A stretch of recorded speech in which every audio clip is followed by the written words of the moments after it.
Shalom Ouvracha, mes bien chers, bien entendu, on continue avec le décalage.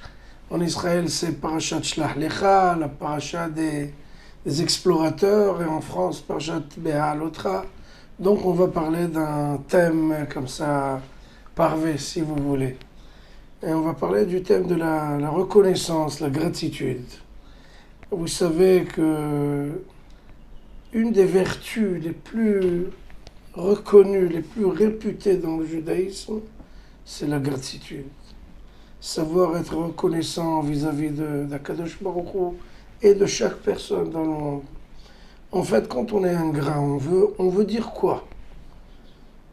Le sage donne un exemple, très bel exemple, très belle métaphore dans le Midrash. Ils disent, il y a un roi qui a fait un festin gigantesque, impérial, royal, et il a demandé à ses garçons de café, si vous voulez, ne mettez pas d'eau sur les tables, que du whisky, du rhum, des bières, le meilleur vin qui existe au monde, les meilleures boissons, les meilleurs jus.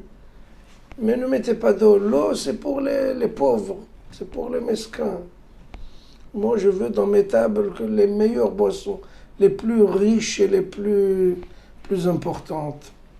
Bon, ils ont fait une soirée terrible. En fin de soirée, il y a quelques personnes qui sont ingrates. Leur ont demandé comment c'était cette soirée-là, ce gala que le roi a fait. Ils ont dit, vous n'allez pas nous croire. Il n'y avait même pas d'eau sur les tables. Ça veut dire quoi? Ça veut dire que celui qui est ingrat oublie tout le bien qu'il y avait et il est complètement focalisé sur le petit rien du tout qui n'y était pas. Ça veut dire que les petites miettes qui n'existaient pas, c'est sur ça qu'il va fonder toute sa grandeur. C'est terrible. Donc la gratitude, c'est la reconnaissance, le savoir remercier Akadosh Baruch Hu, c'est les ABC du judaïsme. Sans cela, on devient des gens sans aucune valeur.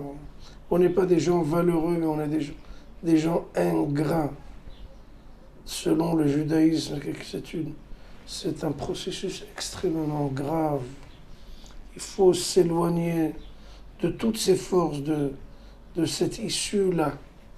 Donc, dans le désert, ils avaient la manne. La manne avait tous les goûts du monde. Et malheureusement, le peuple d'Israël qui se plaint, on n'a rien à manger. Véritablement, est-ce vrai que le peuple d'Israël n'a rien à manger?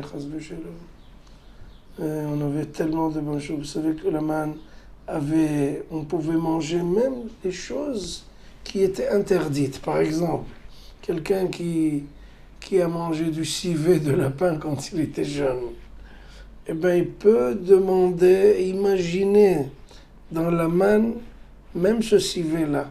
Quelqu'un qui a mangé du cheeseburger, c'est-à-dire un burger avec du fromage, c'est interdit. Mais pour l'imaginer dans la manne, on peut le faire. Donc, on a tellement de possibilités. La même chose, le puits de Myriam, on pouvait boire toutes les boissons possibles et imaginables.